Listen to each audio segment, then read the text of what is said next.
Supreme court of Pakistan ने senate election open balloting से करवाने के लिए दायर करदा सदारती रेफरेंस की मुखालफत करते हुए पीपल्स पार्टी के वकील सेनेटर मियां रज़ा रब्बानी ने कहा है कि आइन के आर्टिकल 226 के तहत ओपन बैलेटिंग नहीं बल्कि खुफिया रायशुमारी ही हो सकती है, और अगर सेनेट इलेक्शन ओपन बैलेटिंग से करवाने के बारे में कोई फैसला दिया गया तो फिर पार्लियामान के अरकान डीप स्टेट के रहनुमा पर होंगे। उन्होंने कौमी असम्बली के हल्का NA 75 में होने वाले ज़िमनी इंतखाबात में 20 प्रिजाइडिंग अफसरों के लापता होने का जिक्र करते हुए कहा कि जो रियासत अपने अफसरान को तहफ़्फ़ुज़ फराहम नहीं कर सकी वो अरकान को कैसे तहफ़्फ़ुज़ फराहम करेगी। सुप्रीम कोर्ट में सदारती रेफरेंस की समाअत के दौरान अपोजिशन की नुमाइंदगी करते हुए मियां रज़ा रब्बानी ने अपने दलाइल में कहा कि अगर खुफिया रायशुमारी का हक भी छीन लिया गया तो अरकान असम्बली डीप स्टेट के हाथों मुश्किल में होंगे। उन्होंने कहा कि इसलिए डाले गए वोट काबिल शनाख्त नहीं होने चाहिए। रज़ा रब्बानी ने कहा कि ये एक तलख हकीकत है कि डीप स्टेट की रसाई बैलेट पेपर तक होती है, जिस पर बेंच पर मौजूद जस्टिस एजाजुल अहसन ने रिमार्क्स दिए कि ऐसा कोई मामला अदालत के सामने नहीं है क्योंकि बैलेट पेपर पोलिंग स्टेशन पर ही सील किए जाते हैं। लेकिन रज़ा रब्बानी का कहना था कि बैलेट पेपर सील किए जाने के बावजूद डीप स्टेट की इन तक रसाई होती है, ये आप मुझसे ज़्यादा जानते हैं, जिस पर जस्टिस एजाजुल अहसन ने कोई रद्द-ए-अमल नहीं दिया। पाकिस्तान पीपल्स पार्टी के वकील मियां रज़ा रब्बानी का कहना था कि मुल्क में आइन के तहत मजमूई तौर पर 20 इलेक्शन होते हैं। उन्होंने कहा कि सेनेट और कौमी असम्बली के इंतखाबात भी आइन के तहत होते हैं। उन्होंने कहा कि आइन साजों ने सिर्फ वज़ीर आज़म और वज़ीर आला का इलेक्शन ओपन बैलेट से रखा। रज़ा रब्बानी का कहना था कि आइन में सेनेट के लिए खुफिया इंतखाबात सोच समझ कर रखे गए। उनका कहना था कि इंतखाबात के मुख्तलिफ सेट होते हैं। एक सेट वज़ीर आज़म और वज़ीर आला का इंतखाब है, एक सेट चेयरमैन सेनेट और स्पीकर्स के इंतखाबात से मुतालिक है। इन इंतखाबात के लिए खुफिया वोटिंग का तरीक़ाकार मौजूद है। रज़ा रब्बानी का कहना था कि सेनेट इंतखाबात में पार्टी पॉलिसी से बालातर भी वोट डाला जाता है, इसलिए आइन ने आर्टिकल 226 के तहत तहफ़्फ़ुज़ दिया है। क्योंकि सेनेट विफाक का हाउस है, ये विफाकी यूनिट्स का तहफ़्फ़ुज़ करता है। मियां रज़ा रब्बानी ने कहा कि सेनेट सियासी जमातों की नहीं बल्कि विफाक की नुमाइंदगी करता है। सियासी जमातों के फोरम मुख्तलिफ हैं। कौमी असम्बली और सूबाई असम्बलियाँ बराह रास्त सियासी जमातों के फोरम है। सेनेट का तस्वुर यकसर मुख्तलिफ है। अदालत में अपने दलाइल देते हुए मियां रज़ा रब्बानी ने कहा कि कौमी असम्बली आबादी की अक्सरियत की नुमाइंदा होती है, सेनेट में विफाकी यूनिट्स की मुतनासिब नुमाइंदगी होती है। सेनेट विफाकी यूनिट्स के हुकूक का मुहाफिज है। बात को आगे बढ़ाते हुए रज़ा रब्बानी ने कहा कि सेनेट इंतखाबात में रुकन असम्बली की नाअहली से मुताल्लिक 63A की कोई बार नहीं। सेनेट से मुताल्लिक अब्दुल हफीज़ पीरज़ादा की मुतनासिब नुमाइंदगी से मुताल्लिक तकरीर कौमी असम्बली से मुताल्लिक है। सेनेट से मुताल्लिक मुतनासिब नुमाइंदगी की नहीं बल्कि कौमी असम्बली में सियासी जमातों की नुमाइंदगी की बात की।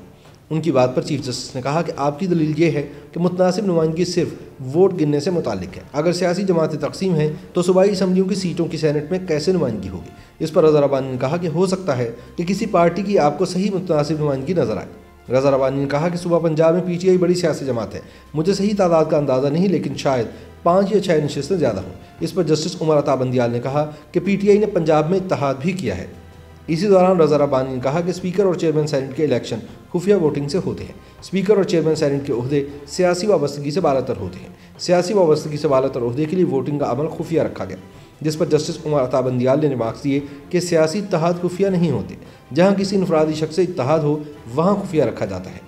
साथ ही जस्टिस एजाजुल अहसन ने कहा कि पार्टी A की 6 नशिस्तें बनती हैं और उसे 2 मिलती हैं, तो तब कानून का इत्तलाक कहाँ होता है, फिर मुतनासिब नुमाइंदगी कहाँ गई। उन्होंने कहा कि आइन बनाने वालों की मुतनासिब नुमाइंदगी से मुतालिक दानिशमंदी कहाँ गई। इन अदालती रिमार्क्स पर रज़ा रब्बानी ने कहा कि ये रियाजी का सवाल नहीं और ना ये A, B या फिर C की बात है, ये सेनेट है, ये वफाक का मामला है। उनका कहना था कि बाज़ औक़ात सियासी इत्तेहाद खुफिया भी होते हैं।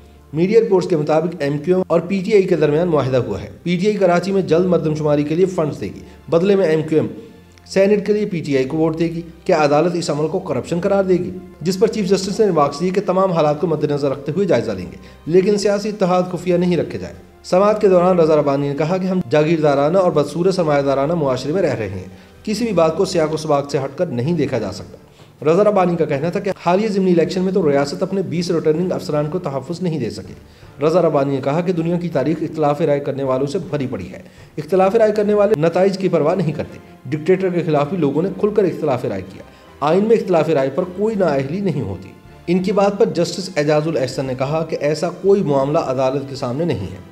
बैलेट पेपर पोलिंग स्टेशन पर ही सील किए जाते हैं, जिस पर रज़ा रब्बानी ने कहा कि सील किए जाने के बावजूद डीप स्टेट की इन तक रसाई होती है, ये आप मुझसे ज़्यादा जानते हैं। इस बिना पर भी वोट काबिल शनाख्त नहीं होना चाहिए। इस पर रज़ा रब्बानी ने कहा कि आइन में तो आर्टिकल 10A भी है। शफाफ ट्रायल होता तो लापता अफराद का मसला न होता। अदालतों की कोशिश के बावजूद लापता अफराद का मसला जूं का तूं है। इस पर चीफ जस्टिस ने कहा कि आप कहना चाहते हैं कि आइन पर अमल नहीं होता।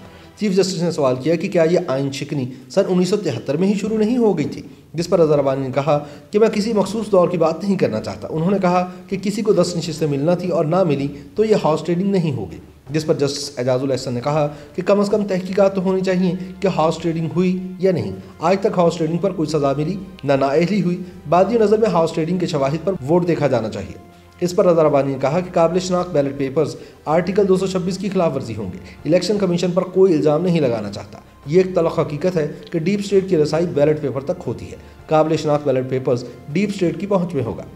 इनकी बातों पर जस्टिस एजाजुल एहसन ने कहा कि क्या थैलों में बंद बैलेट पेपर्स तक रसाई होती है, जिसके जवाब में अज़हर अबानी ने कहा कि डीप स्टेट की रसाई अब मुल्क से बाहर भी हो गई है। डीप स्टेट अरकान सेनेट और असम्बली को ब्लैकमेल करेगी। उन्होंने कहा कि अब तो इंसान मौजूद ना भी हो तो उसकी जाली वीडियो बन जाती है, जिस पर जस्टिस एजाजुल एहसन ने रिमार्क्स दिए कि किसी की भी वीडियो बनाना इतना आसान काम नहीं है। जीत हमेशा इंसाफ की होती है, जिसके जवाब में अज़हर अबानी ने कहा कि इंसाफ के मिलने तक रुकने असम्बली खुदकुशी कर चुका होगा, जिस पर चीफ जस्टिस ने जवाब दिया कि इलेक्शन लड़ने वाले को मजबूत आसाब का मालिक होना चाहिए। याद रहे कि वफाकी हुकूमत ने 23 दिसंबर को सदर मुमलिकत की मंजूरी के बाद सेनेट इंतखाबात ओपन बैलेट के जरिए कराने के लिए सुप्रीम कोर्ट में रेफरेंस दायर किया था। सदर मुमलिकत डॉक्टर आरिफ अलवी ने आइन के आर्टिकल 186 के तहत सुप्रीम कोर्ट में रेफरेंस भिजवाने की वज़ीर आज़म की तजवीज़ की मंजूरी दी थी और रेफरेंस पर दस्तखत किए थे। अदालत उज़्मा में दायर रेफरेंस में सदर मुमलिकत ने वज़ीर आज़म की तजवीज़ पर सेनेट इंतखाबात ओपन बैलेट के जरिए कराने की तजवीज़ मांगी है। रेफरेंस में मौक़िफ़ अपनाया गया है कि आइनी तरमीम के बगैर इलेक्शन एक्ट में तरमीम करने के लिए राय दी जाए। ताहम अपोजिशन जमातें सदारती रेफरेंस की मुखालफत कर रही हैं और इनका कहना है कि ओपन बैलेट का तरीकाकार अपनाने के लिए आइन में तरमीम करना ज़रूरी है और सुप्रीम कोर्ट इस हवाले से कोई फैसला नहीं कर सकती। YouTube पर गूगली न्यूज देखने के लिए youtube.com की सर्च बार में गूगली न्यूज TV टाइप करें। गूगली न्यूज के पेज पर सुर्ख रंग के सब्सक्रिप्शन वाले बटन पर क्लिक करना ना भूलिए। YouTube पेज पर अपलोड होने वाली वीडियोस से बाखबर रहने के लिए बेल आइकन पर क्लिक कीजिए। आपको हर नई वीडियो के बारे में नोटिफिकेशन मौसूल हो जाएगा।